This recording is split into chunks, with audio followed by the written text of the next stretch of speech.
Angkat dia itu. Bisa boleh. Kak Tisa dikit Kak. Sorry ya. Ya, kemarin ketemu bunga ini ya. Bunda Maya. Sorry Kak, sorry. Sorry Kak Tisa. Sorry ya. Hah?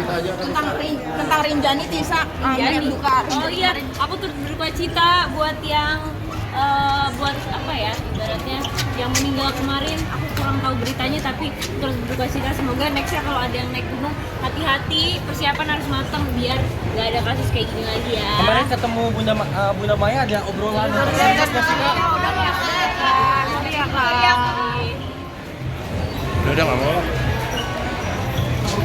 Kak, udah ya Kak. Kak Tisa soal kompilasi yang diupload sama Ahmad Dhani itu gimana Kak? Aku nggak Ada tahu. tanggapan nggak? Bukan urusan aku Kak, maaf banget. Udah ya Kak.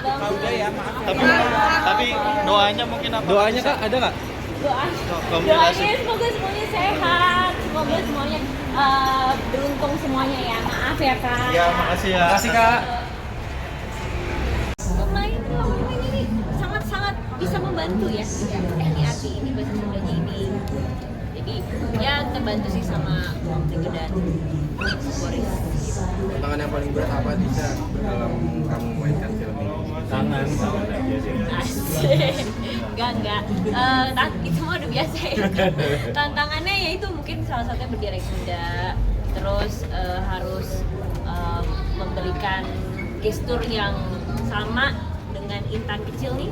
Intan kecil karena kan aku mainnya continuity ya gitu. Aku mau melanjutkan perjalanan dari Intan kecil gitu. Jadi pasti harus memberikan kesan kayak satu orang yang main, satu orang yang sama yang main walaupun aslinya kita dua orang yang berbeda.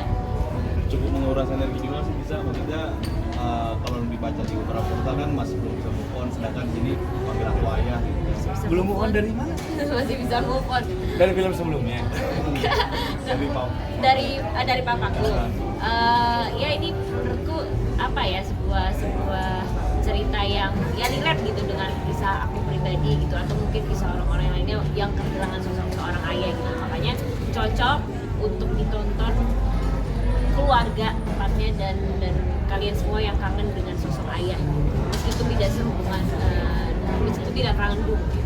Karena di film itu ada keluarga tapi bukan dari satu darah. Tapi Gitu. satu Itu menarik. Iya. itu menarik sekali. Karena kalau ngomongin kan kita tahu ya tema-tema di luar sana tuh banyak keluarga, Ya. sandwich, apa segala macam. Sandwich generation. Ada yang ayah, apakah semua berapa di umuran teman-teman ini kayaknya ada yang lagi ngerasa marah sama ayah gitu ya, ngerasa marah sama ayah, terbebani apa segala macam. Kebayang di film ini adalah diberikan pilihan memilih keluarga sendiri. Ya. Si Pacil kecil ini bagaimana kalau dia bisa memilih siapa yang dia mau untuk jadi anggota keluarganya. Kan selama ini orang berkeluarga nggak punya pilihan dong. Yes. Tiba-tiba lu udah lahir di situ, entah lu syukuri atau tidak. Tapi kalau di film ini adalah memberikan pilihan kepada Pacil untuk memilih. Melalui hal-hal yang tidak terduga. Benar, setuju. Itu catat itu. Gak ada. Di Indonesia kan sekarang kan lagi ada fenomena fatherless atau kurangnya peran ayah. Yes. Menurut para cast itu tanggapannya seperti apa? Kemudian ada nggak sih mungkin ide agar keluarga di Indonesia tuh bisa mencoba ayah tuh biar jadi lebih terlibat dalam keluarga gitu? Kalau nggak cuma di Indonesia sih, pelaku kriminal di Amerika adalah 60% kehilangan ayah. 60%-nya tidak memiliki ayah dan lebih dari 60%-nya fatherless gitu loh. Itu pelaku kriminal di Amerika, bahkan kadang-kadang sering baca-baca seperti itu ya. Angka pasti persentasinya nanti dilihat lagi ya. Tadi kira-kira seperti itu. Nah, banyak orang kenapa di Indonesia fatherless bukan tidak adanya bapak, tapi tidak adanya figur ayah yang kadang-kadang tidak hadir gitu loh. Bukan fisiknya, tapi memang tidak hadir untuk menjadi peran, jadi teman atau apa. Salah satu hal yang paling gue takutin dalam hidup ini adalah anak gue tidak merasa ayahnya ada gue. Dan itu apakah gue beneran hadir atau enggak, gue nggak punya jawabannya gitu. Kalau misalnya, saya rasa juga antara teman-teman pasti ada, ini tuh bukan terjadi di kalangan sosial ekonomi tertentu, tapi terjadi di kalangan yang bapaknya sibuk kerja mulu, ada bapaknya yang emang nggak mau riweuh ngurusin anak karena budaya patriarki kita kan kuat sekali ya, di mana semua anak apa tuh urusan ibu, biasanya kayak gitu. Nah, tapi kalau misalnya dibilang tanggapan gimana soal fatherless, ya itu terjadi sampai dengan sekarang. Terlepas itu baik atau buruk, nggak tahu. Lo nggak bisa menentukan itu apakah itu baik atau buruk ya, karena maksudnya setiap orang punya perjalanannya masing-masing di dalam keluarga gitu. Ada orang yang tidak, sosok ayah tidak hadir, tidak ada, bahkan anaknya jadi sosok yang berhasil, punya pemikiran yang beda. Lingkungan yang ada itu, lingkungan yang ada yang bisa menggantikan sosok ayahnya.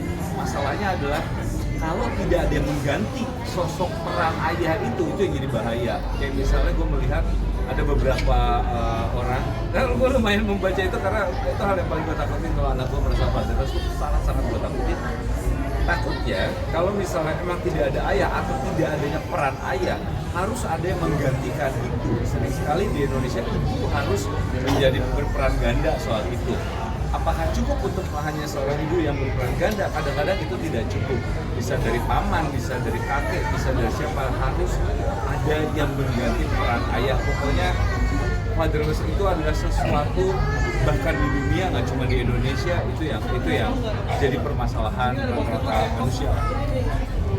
Eca, itu gimana latihan ngomong dalam grupnya? Itu sebenarnya yang nggak bagus ya.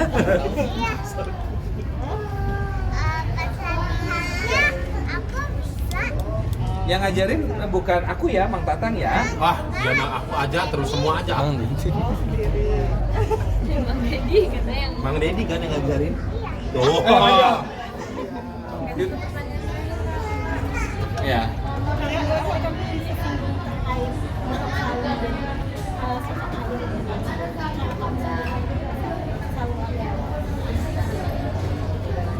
Persis ya, gue tuh masih mencari tahu arti itu sampai sekarang setiap harinya.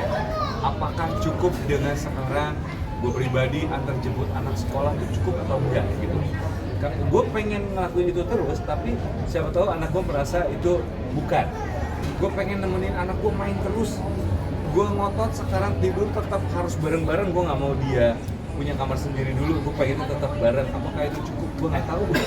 Dan gue lakukan adalah hanya usaha setiap harinya gue jangan sampai anak gue berasa seperti itu, karena apapun yang gue lakukan di luaran itu hanyalah sampingan. Kayak gue sekarang jadi aktor di film ini itu sampingan gitu. Yang utamanya gue adalah ayah dari mereka. Itu adalah reputasi gue yang paling keren di mata gue sendiri, adalah menjadi ayah dari kedua anak gue ini gitu loh. Karena jujur aja, apapun pencapaian di luar buat anak gue tuh nggak ada artinya. Kalau lu nanya anak gue dua-duanya sekarang, kamu pengen apa dari bapak kamu? Pasti pengen main. Pasti dia jawab pengen main. Gue udah melakukan itu sama istri gue berkali-kali, dan jawaban yang paling gampang yang keluar adalah pengen main. Nah, gue adalah teman mainnya mereka. Mudah-mudahan gue sanggup gitu loh. Keluar nggak sih Bang dari anak-anak kata-kata bapak kok sibuk sih kayak gitu sampai nggak bisa main gitu? Ini tuh hubungan gue, jangan salah ya, hubungan gue tuh bukan kayak di layar kaca I love you. Nah, anak gue bisa bilang nggak sayang sama bapak, sama bapak juga nggak sayang sama kamu gitu. Kalau misalnya ibunya bisa I love you Biorka misalnya, kalau Biorka nggak I love you bapak, sama nggak I love you. Biorka lebih sayang kaos kaki yang paling bau daripada bapak, sama bapak juga lebih sayang celana dalam bapak yang paling bau daripada kamu. Nah, hubungan gue tuh kayak gitu sama anak gue cowok. Tapi semalam tidur dia minta dipeluk gitu loh. Bapak tidur peluk ya, oke. Gitu loh. Tapi emang bukan tipe yang tau kan, lalu diomongin bapak anak ini tuh gue pengen selamanya sampai kapanpun gue pengen anak gue cerita semuanya sama gue. Gue lagi nunggu, gue pengen banget dengerin anak gue cerita dia suka sama siapa. Kalau dia sampai cerita sama gue, berarti gue dipercaya sama anak gue cerita apa hal sekecil itu. Dari bisa balik lagi ya, balik lagi sama Boris. apanya nih? Bareng Boris. Gimana? Ini kan serius ya, kayak yang di sana kan kayak mungkin bisa bercanda kali ya. Bercanda. Nggak tahu deh serius, tapi di Kroasia bercanda terus sama dia mah. Iya. Apa ya, senang gitu bisa main bareng sama Bang Boris lagi, karena dapetin lawan main yang seru kan nggak semua semudah itu lah. Nggak setiap saat. Nggak setiap saat gitu. Kadang ada untungnya, kadang lagi apa saja gitu. Cuman kan alhamdulillah dapat Bang Boris, Om Ringo yang selalu suportif dan Eca-nya juga suportif gitu lah. Walaupun kita nggak satu frame ya, tapi di belakang itu semua kita ngobrol, kita bisa bercanda bareng. Oke, boleh langsung selanjutnya Kak. Oke. Kita lagi Lakoya, sayang